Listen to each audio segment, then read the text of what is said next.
Introducing National Streaming Sports, live and on-demand sports talk programming that you can access 24/7. For the premier sports talk experience, tap into our Roku channel. Start your mornings with Mac and Jack covering all the weekend sports action. Then pour a cup and enjoy all the sports you can drink on the Coffee and Sports podcast. At midday, talk sports from east to west on the Coast to Coast podcast. Followed at night by some hot girl talk with Prim and Proper Sports featuring Sonia Pearson. Talk boxing on the Gloved Fist. Yankee fans tune in for Start Spreading the News. And there's more on the College Sports Huddle and Sports Scope with Robert Butler. There are 20 podcasts in all and 70 weekly shows giving us a 3.4-star viewer rating. To find us on Roku TV, search for National Streaming Sports on the Roku search bar. Click on the logo and you're in. National Streaming Sports, live and on-demand sports talk for America.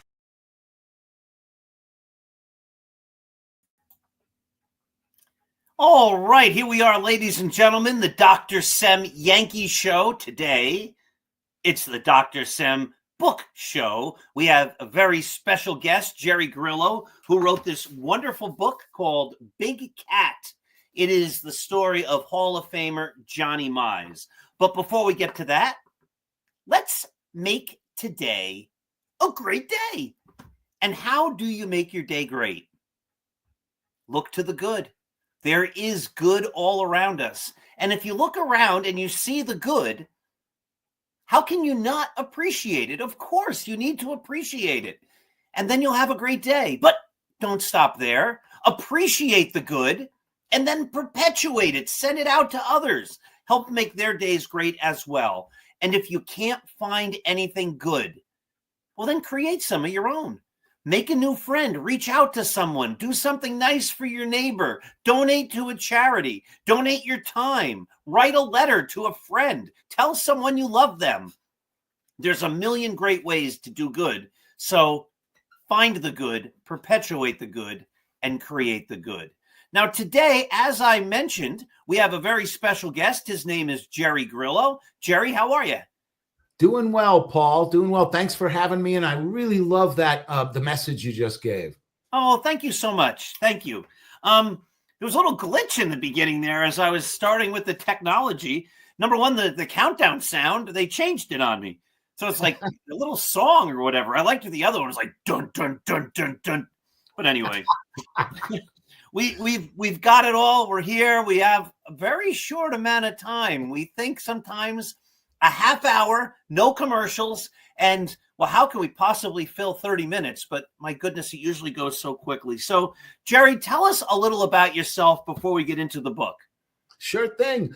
Well, Paul, I'm a native New Yorker who has lived in Georgia for most of my life. And as a native New Yorker, growing up on Long Island, my father was a New York City kid who grew up a Yankees fan. He actually saw Lou Gehrig play, one of his earliest memories, if you can believe this.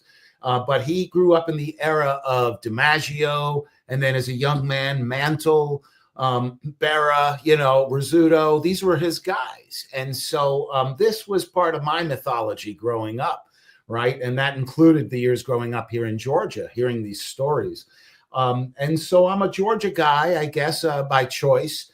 Been here most of my life, lived in Pennsylvania for a while, lived in Illinois for a while, worked at Newsday in New York for a while. That was sort of my salad days as a newspaper man. So I'm a longtime journalist who now works as a science writer for Georgia Tech. So I've gone to a university. I've been there for about 11 years, and it's still journalism. Basically, I'm writing stories for a general reading audience and trying to translate scientific research. But in my spare time, baseball is my first love. And so this book was a result of really 20-something years of love. About 2 years of real writing, but about 20-something years of thinking about it. Oh, that's awesome. Now, you mentioned DiMaggio and Mantle and Rizzuto and Berra. One guy that was part of those teams, the 5 consecutive World Series teams, was a guy who came off the bench. This guy, Johnny Mize. So Indeed. let's start at the end then. There's an old saying in teaching, begin with the end in mind. So we'll begin with the end. Those were his last seasons. Tell us about Johnny Mize's Yankee career before we get to the Cardinals and the Giants. Johnny Mize's Yankee career, I'll tell you, I've always thought of it, and this, again, stems back from some of the stories I remember hearing, but then in doing my research, he was kind of like the hired gun. I think of him as, you remember the old Westerns with a guy like Shane who comes into town to save the day.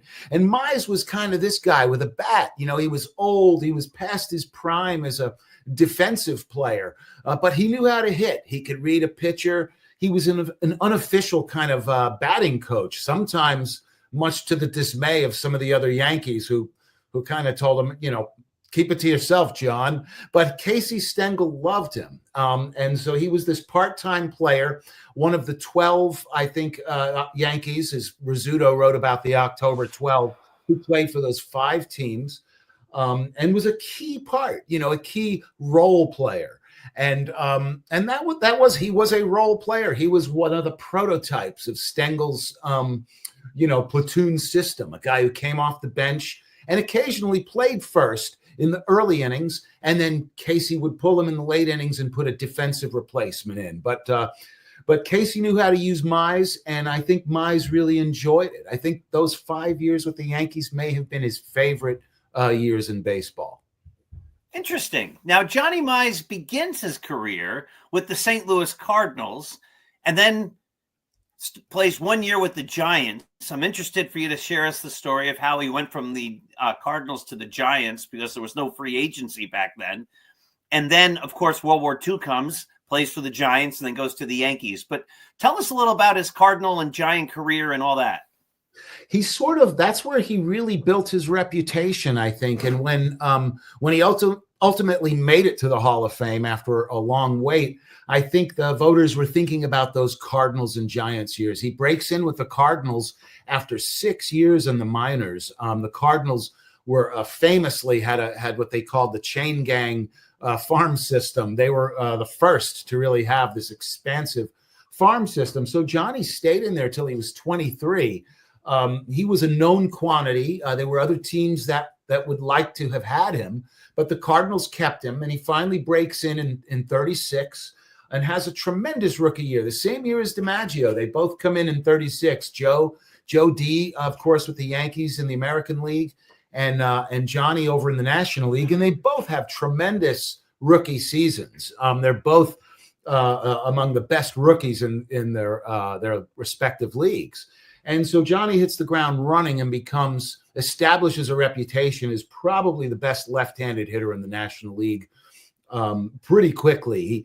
He during his 6 seasons with the Cardinals, he manages to lead the league in every major offensive category at one time or another. And then, as you said, goes to the Giants after, Branch Rickey was renowned for being able to get rid of players, or wanting to get rid of players when they were near their peak. And because Branch got 10% of a sale of every player. So he managed to sell John for, it was $55,000 to the Giants when Johnny was like 29 and 28, 29. And he goes to the Polo Grounds, and he gradually changes his style. He had been a high average hitter. He had led the league in triples, doubles, this kind of thing with the Cardinals. With the Giants, he soon realizes that short porch at the Polo Grounds is going to be to his benefit. He has a great first season with the Giants in 42. And of course, World War II is happening, you mentioned. And he goes to war for the next 3 years. And for Mize, going to war means carrying a bat, not a rifle. So he's one of the fortunate ball players who does his part for Uncle Sam as essentially as an entertainer for the troops. Interesting. So let me walk through for our listening audience these years in St. Louis before he goes to the Giants, because I don't think, number one, nobody knows who Johnny Mize was.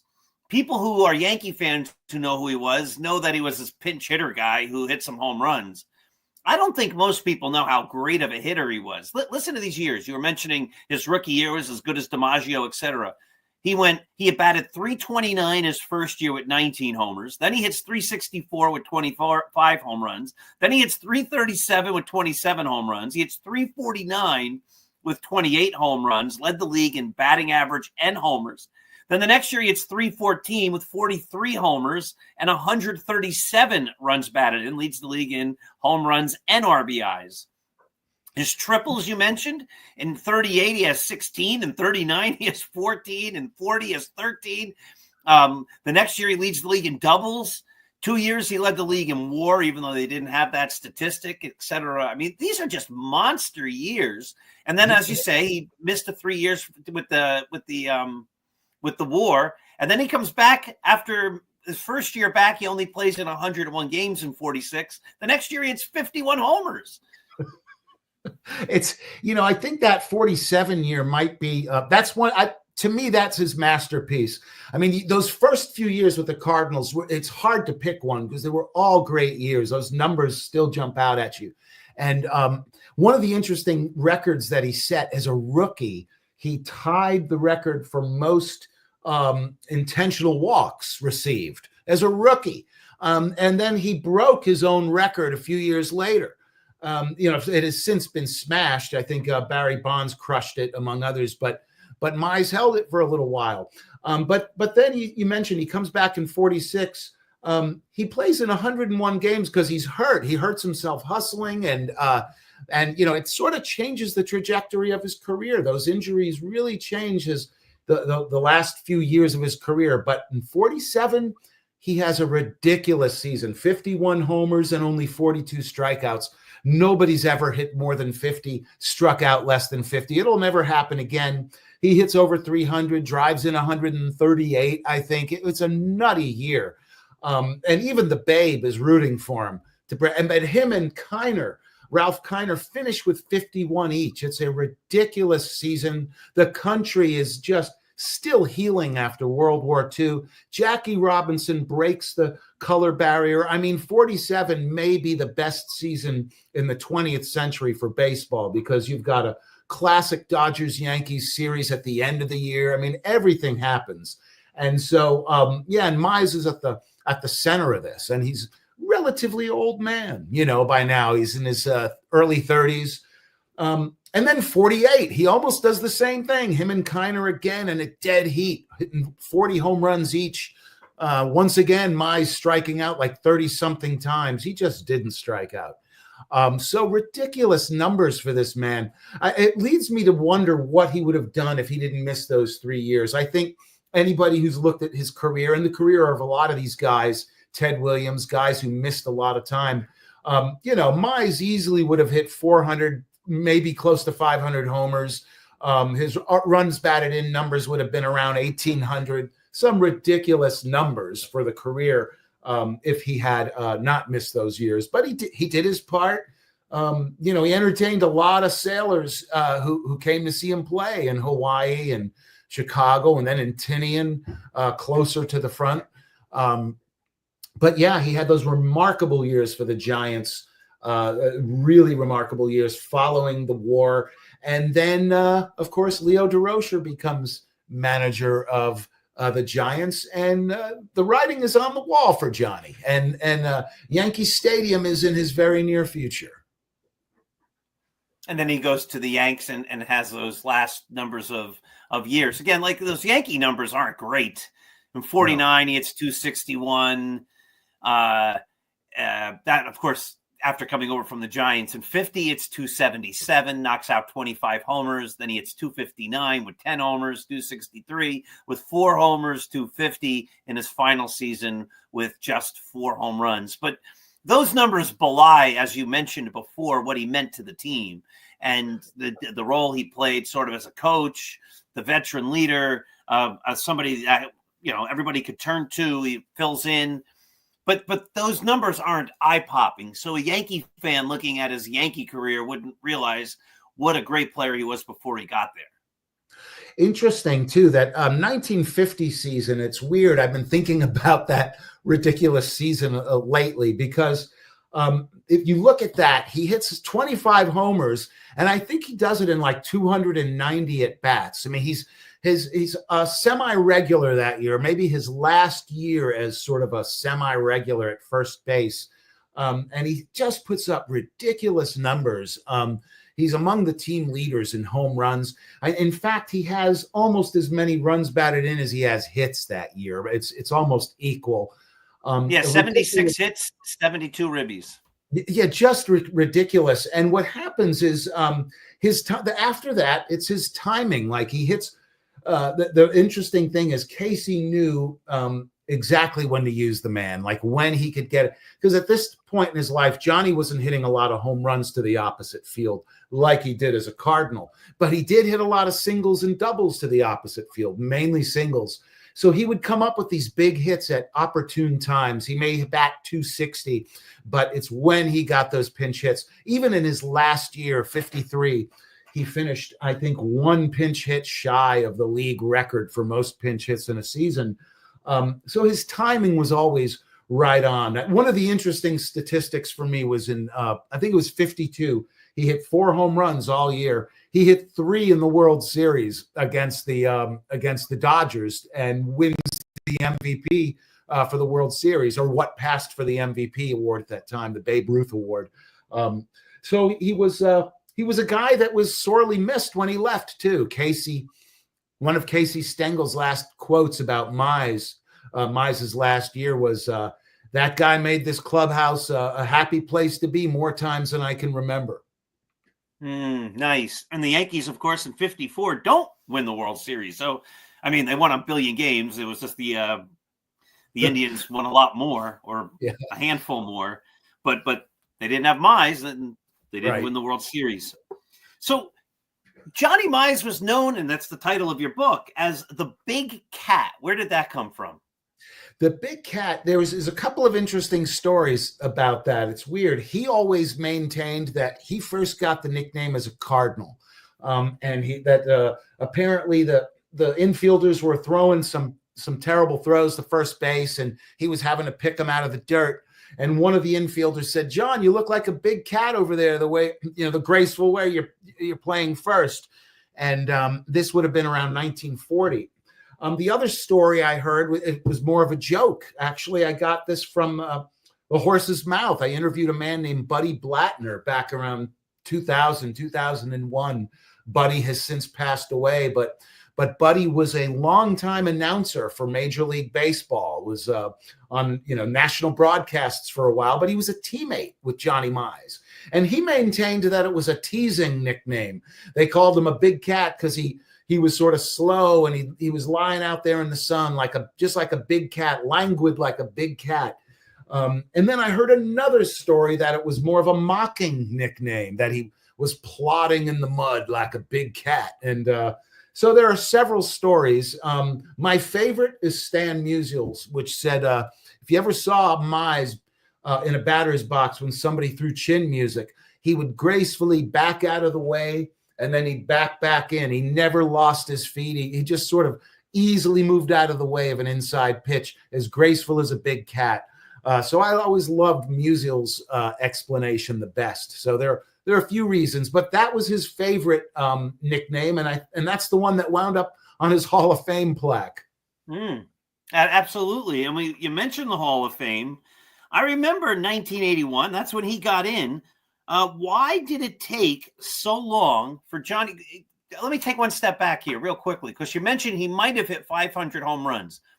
So if we keep in mind that in 1947 he hit 51, and he missed 3 years for the war, if he hit 50 in those 3 years he missed, that's 150.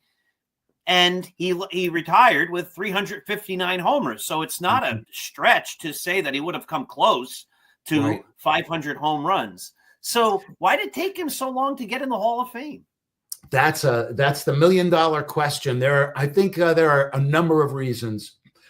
First, that the rules of the Hall of Fame voting worked against Johnny. When he retired in 53, for example, there were sports writers who were writing things like, "Well, he'll be on my ballot next year," because in those years, a guy could be on the ballot the next year after he retired. So the rules have sort of changed back and forth over time. Well, the next year, they they changed the rule to the 5-year waiting period that we have now. And so that meant Johnny would have to wait 5 years. When his 5 years came up, they had changed the rule again to where sports writers, the baseball writers, were voting every other year for inductees instead of every year like we do now and like they did before then. So there was a period for about 16, 18 years, maybe when maybe 14 to 18 years where they voted every other year for inductions. They didn't do it every year. And so he had that working against him. And this was during a time when it just worked out that the baseball writers were particularly difficult in letting guys through the door, right? They were like gatekeepers. And so it was hard to get into the Hall of Fame at this time. There were a lot of in fact, there was at one point, I believe the directors of the Hall of Fame forced the writers to have a special election because they didn't vote anybody in. It was just a really hard time. On top of that, you mentioned Johnny's Yankee years. I think for a lot of writers who were voting, say, back in the 60s, by the time Johnny was in the heart of his election eligibility, I think a lot of writers were remembering him from 49 to 53 when he was a part-time player. You know, he was a 270 hitter and was a pinch hitter. And a lot of them didn't remember before the war years and after the war years. He had basically 10, 11 years that were solid Hall of Fame years. And that sort of got swept under the rug. They just didn't remember that. On top of all of that, Johnny was not the most popular guy with the press. I don't think he was particularly unpopular, but he was not very popular. He wasn't the most talkative guy. And when he got talking about baseball, you know, he sounded like a professor. I mean, he was a smart guy, but he was not talkative. He was not always a favorite with the guys on the press row. And so I think he had a lot of things working against him. I think playing for 3 different teams didn't help him either. So when you think of Johnny Mize, you know, greatest Cardinal first baseman, well, they're going to say he played 6 years for the Cardinals. You know, people are going to go with Pujols. You know, you think about the Giants. Well, you know, he played 5.5 years with the Giants. So he's got a lot of that working against him. Bill Terry was better or whatever, right? Bill Terry was better. You know, so I think there's a number of things that work against him. But when you look at his cumulative numbers over the period, over time, you look at guys like Bill James and some of these other statistical gurus, and they rank him pretty high. You know, they rank him, you know, number 6 all time in some of these rankings, you know, which is pretty good. You know, you're right behind Gehrig and Jimmy Fox and guys like this. And he's right up there with Greenberg. You know, him and Hank Greenberg are often ranked right next to each other. So pretty good company. Yeah, underappreciated. The guy you mentioned before, Ralph Kiner, led the National League in home runs in 46, 47, 48, 49, 50, 51, and 52. He hit 23, 51, 40, 54, 47, 42, and 37 home runs in those years. He retired after the 1955 season. That's 1, 2, 3, 4, 5, 6, 7 years in a row again that he led the league in home runs. It took him 20 years to get in the Hall of Fame. So your idea about those gatekeepers keeping that door closed is a great analogy there, because it was notorious. There's a really great. I highly. You've probably read this already, but Joe Posnanski's Baseball 100 is a great book, terrific book, and so his chapter on Mize focuses a lot on that 28 year. And Joe was kind enough to, I reached out to him personally. I wanted to, first of all, say hi, because we used to work together briefly many years ago for the same newspaper company. And secondly, to say, I really loved your chapter on Mize. I'm going to use as much of it as you'll let me. He said, have at it. You know, he was very kind to let me do that. But it was great. I thought it was great work. And when you just look at the numbers and you look at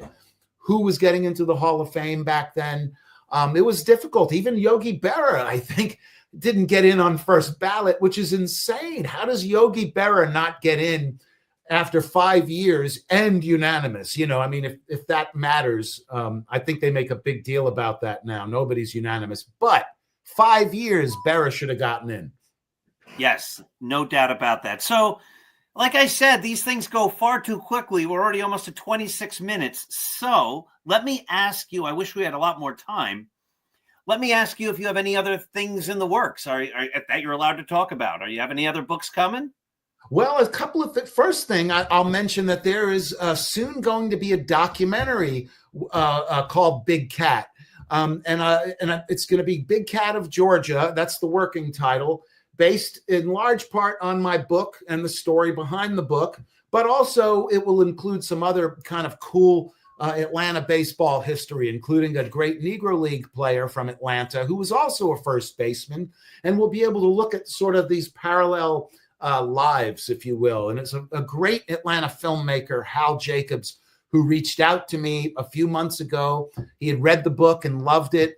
And so we've been working on this. I'm looking forward to that. Hopefully early summer, we'll have a film, probably be a 45-minute documentary that will play on public TV and some film festivals, this kind of thing. And as far as writing, there's a couple of things. I'll tell you what, if you can let us, I'm the vice president of the Elysian Fields chapter of SABR. And so we like to have things to do for live programming instead of doing everything by Zoom. And if we could, have access to that film, we would show it. We wouldn't charge admission or anything like that. It would just be an opportunity for baseball fans to come up. And if you're willing to come to New Jersey and talk about it, that'd be even better. So let's keep in touch about that, maybe for the fall or next spring or something. That would be great. I would be really up for that. I'm actually looking to make it to the Babe Ruth Museum, not New Jersey, but in Baltimore. Yeah. This summer for a Mize event. So that'll be in August right now, tentative, but it's on their calendar. So I'm looking forward to doing a Babe Ruth Museum thing, and then hopefully only 4 hours more. Yeah, and I'm thinking, since it'd be nice to get back up to my home country too, so I may make it back to New York on that trip. If not, then certainly later on. That would be great to do a film. Yeah, I think you'd enjoy it. I've liked what I've seen so far, and Hal has done a terrific job with interviews, and so I think this will be a pretty cool film. Beyond that, just a couple of baseball projects that may be in the works, and we'll see. I may do something that's more memoir related, but it would involve Hank Aaron and Willie Mays, two guys that were very important to me growing up. I actually had a chance to meet Aaron and interview him as a journalist, and Mays was always a favorite. And I just thought, talk about parallel lives. There might be, and I had an opportunity to see them, Paul, like actually in the early 70s. I had a chance to see them both play. And there's some great stories there that I've been working on. Actually interviewed some people who played against these men. So there may be a book coming on that. We'll see. Another one would be about the Global League, which is a forgotten part of baseball history that is fascinating. Mize was involved, but this was a league that it was a con basically in 1969. But I would just ask listeners to look up the Global League and see what that's all about. But that may be something as well. I don't know if that'll be a book or article or what, but that's got my interest. Awesome. Jerry, 29 minutes and 17 seconds. We're coming in right at the end of the wire. All of those projects sound great. I can't thank you enough for joining me and having this talk. I always wish that I had more time. 30 minutes goes far too quickly. Ladies and gentlemen, the book is called The Big Cat, The Life of Baseball Hall of Famer Johnny Mize by Jerry Grillo. Go get yourself a copy. Get 20 copies and give them to 19 of your friends and keep one of your own. Everybody have yourselves a wonderful day. Thank you for watching, and we'll see you right back here next Saturday morning